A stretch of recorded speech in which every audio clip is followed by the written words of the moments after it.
So this story, it's one of my client's previous experiences. So when he came to us, he's an investor client. Okay. Owns homes as a landlord.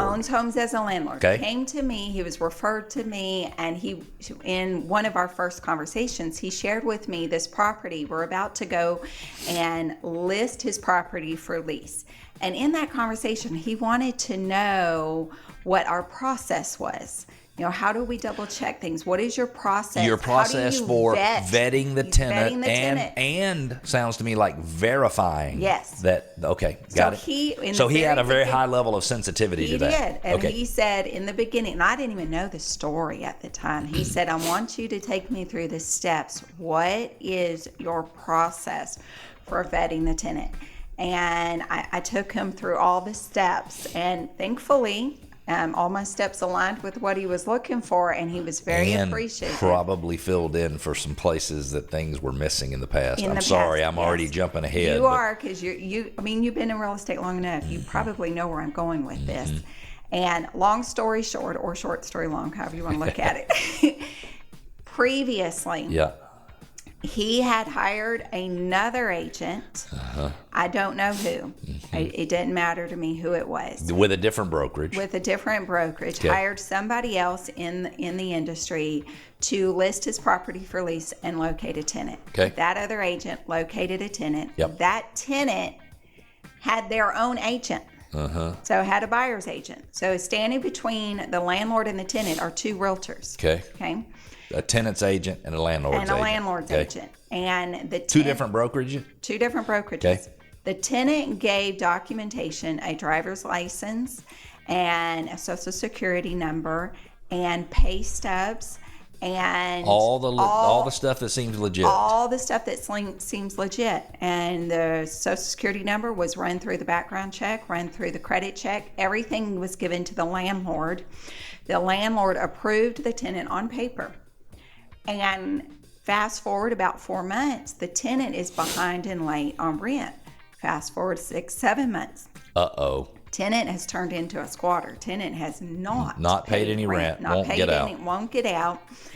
The landlord goes through the process of evicting the tenant, which takes a really long time and costs a lot of money. And now the house is messed up. The house is damaged. Tenant hasn't taken care of it. Tenant has not taken care of it.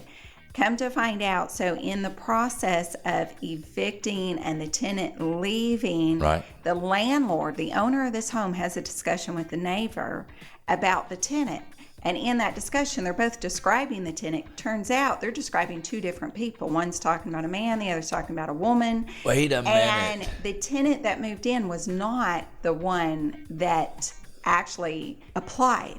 Because the landlord was going through evicting the tenant, an attorney got involved. And the person in the house says, that's not me. Well, the person in the house never responded. Never, okay. It was when they got to court that the man that showed up for court had no idea who this landlord was. It was stolen identity. So the man who showed up to court that was summoned to be in court has been fighting cancer and living in his home somewhere else for years, and he thinks the landlord has lost his marbles. They got a lease with that man's information, and it was actually a woman living in the house, not a man. Yes, and it was stolen ID. So how would somebody fix that? How would you catch that? Because I'm listening to it going, well, I mean, technically they did lease it to somebody. It's just they were being fraudulent. How would you fix that? I guess you got to go put your eyes on the tenant and see if it matches a driver's license. And that's you hit it on the head. And that was in our process when we take a security deposit from a tenant to deliver to our landlord. We meet them face to face, or we encourage our landlord to meet, either one, depending on the landlord, because some want to be very close to the tenant. So this is after you've approved them. So that keeps any potential for discrimination at bay, which is important. After you approve, you take the driver's license that you have, and you meet with the person face to face, and you verify it. And there's questions you can ask, and that is, let me ask you, Cleve, for example, I go, how was it like being born in September? What was that birthday like for you at the end of September?